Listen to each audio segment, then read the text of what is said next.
Assalamualaikum warahmatullahi taala wabarakatuh. Jadi hari ini saya mau pasang PC.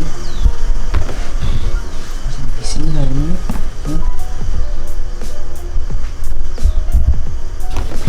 Jadi motherboard, saya punya motherboard ialah ni MSI A320MA Pro Max. Saya beli di Shopee. Nanti saya bagi link di description. Okay, next, processor ialah AMD RYZEN 3200G. So prosesor ni ialah CPU yang menggabungkan CPU dengan GPU, jadi kita boleh main game menggunakan prosesor ini sebab dia ada integrated graphic card di dalam dia. Jadi okay, next, saya punya storage, saya akan guna M.2 SATA SSD 240GB, nama dia ADATA.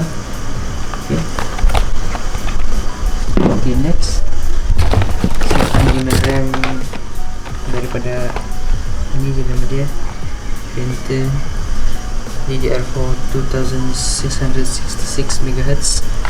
Saya akan guna dua channel sebab performance kita punya Ryzen tadi akan lebih tinggi lah kalau kita guna dual channel, kalau kita tidak pakai graphic card.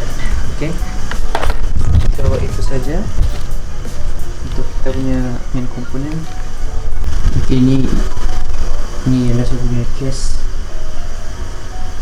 display FireRose F4. Okay,